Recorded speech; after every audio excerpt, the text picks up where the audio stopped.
Number one అంటారు. అసలైన number one Guru Kashi university.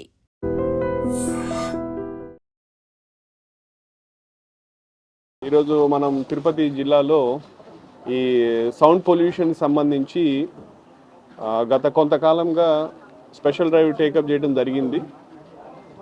ఎక్కడైతే ఈ ఆటోస్కి కావచ్చు, వెహికల్స్కి కావచ్చు, ఎక్కువ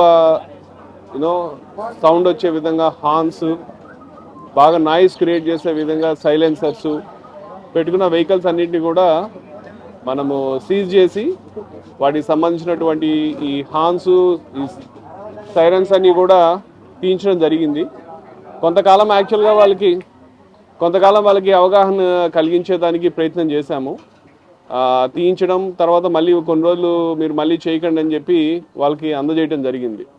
సో అలా చేసిన తర్వాత కూడా అప్పటికి చాలామంది ఇంకా వాళ్ళ మార్పు రాకపోవడం ఆ కారణం వల్ల తర్వాత మనము చేసిన ఈ హార్న్స్ అన్నిటినీ కూడా, సైలెన్సర్స్ అన్నీ కూడా రిమూవ్ చేసి ఈరోజు మొత్తం అన్నిటినీ కూడా మనము డెస్ట్రాయ్ చేయడం జరిగింది. మనము చూసినట్లయితే మొత్తంగా ఒక 500 హార్న్స్, అట్లాగే 67 సైలెన్సర్స్, ఇవన్నీ కూడా తీసి ఈరోజు మనము మన డిపిఓలో డెస్ట్రాయ్ చేసాం. సో మా డిఎస్పీ ట్రాఫిక్ చారి గారు వాళ్ళ సిబ్బంది అందరూ కూడా గత కొంతకాలంగా లాస్ట్ 3 months నుంచి కూడా ఇదే డ్రైవ్ చేస్తూ ఉన్నారు. చాలామంది మీద యాక్చువల్గా పెనాల్టీస్ ఇంపోజ్ చేయడం జరిగింది. అప్పటికి వాళ్ళలో అనుకున్నంత చైతన్యం, అనుకున్నంత మార్పు రాకపోవడం వల్ల మనం కూడా కొంచెం కఠినమైన నిర్ణయం తీసుకోవాల్సి వచ్చింది. ఈరోజు ఈ విధంగా ఇవన్నీ కూడా పెట్టి చేయడం జరిగింది. సో ఈ సందర్భంగా అందరికీ, వాహనదారులందరికీ కూడా మనం ఇచ్చేటటువంటి సందేశం ఏమిటంటే, మీరు ఇటువంటి లౌడ్ హార్న్స్, సైరన్స్ పెట్టుకొని జనరల్ పబ్లిక్కి ఇబ్బంది కలిగించే విధంగా, సౌండ్ పొల్యూషన్ క్రియేట్ చేసే విధంగా చేయకండి. ఏదైతే మీకు పర్మిటెడ్ హార్న్స్ ఉన్నాయో అవే పెట్టుకోవాలా, అవే సైరన్స్ పెట్టుకోవాలి తప్పితే అనాథరైజ్డ్ ఎక్కడ పెట్టినా కూడా అందరికీ కూడా ఇదే ఫలితం అవుతుంది. మీరు డబ్బులు పెట్టి వెచ్చించి కొని చేసిన తర్వాత అల్టిమేట్గా వాటి యొక్క ఫేట్ ఇలా ఉన్నప్పుడు దానివల్ల ఉపయోగం లేదు. కాబట్టి మనము సామాజిక దృక్పథంతో ప్రజల యొక్క భావనల్ని, వాళ్ళ మనోభావాలను మనం అర్థం చేసుకొని మనం కూడా బాధ్యతాయుతంగా వ్యవహరించాలా. కాబట్టి అందరు వాహన చోదకులందరికీ కూడా మా తిరుపతి పోలీస్ శాఖ నుంచి వాళ్ళకి విజ్ఞప్తి చేస్తున్నాం, ఇలా చేయకండి, చేస్తే మటుకు వాళ్ళ మీద కఠిన చర్యలు తీసుకుంటా అని చెప్పి తెలియజేయడం జరుగుతూ ఉంది.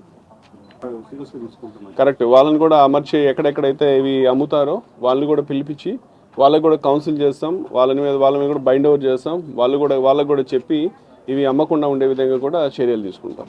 Thank you. బ్యాంక్స్ సంబంధించి మనము నిన్న అందరు కూడా మొత్తం జిల్లా అంతటా కూడా నేను ఆఫీసర్స్ తోటి, మొత్తం బ్యాంక్ అఫీషియల్స్ అందరితోటి కూడా మీటింగ్ పెట్టడం జరిగింది.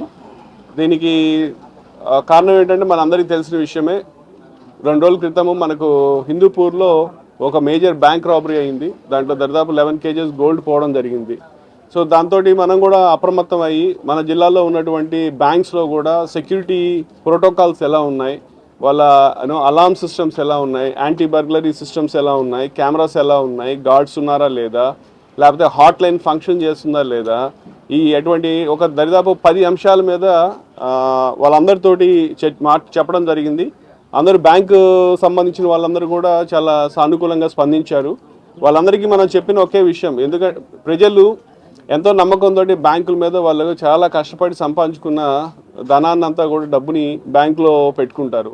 సో దానికి మనం ఏదైతే బాధ్యతతోటి తీసుకోవాల్సినటువంటి చర్యలు తీసుకోకపోవడం వల్ల, కొంతమంది నిర్లక్ష్యంగా ఉండటం వల్ల ఈ బ్యాంకులో దొంగతనాలు జరిగి ప్రజల ధనం ఈ దొంగలు తీసుకెళ్లేటటువంటి పరిస్థితి. కాబట్టి దీన్ని మనం నివారించాలంటే ఖచ్చితంగా బ్యాంక్ అథారిటీస్, మేనేజ్మెంట్ కావచ్చు, పోలీస్ శాఖ కావచ్చు, ఇద్దరు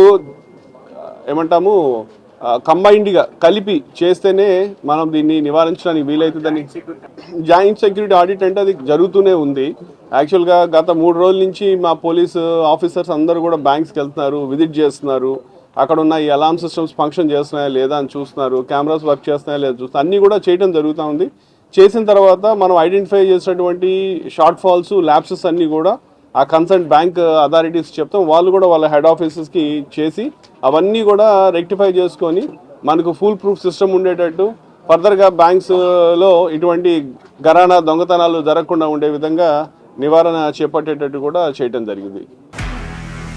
నిజంగా ప్రస్తుతం ఉన్నటువంటి సమాజం దేనికి ప్రయారిటీ ఇస్తుంది? ఆర్థిక సంబంధాల చుట్టూ మాత్రమే తిరుగుతోంది. మళ్ళీ ఎన్నికలంగానే చాలా విరక్తి కలుగుతాం.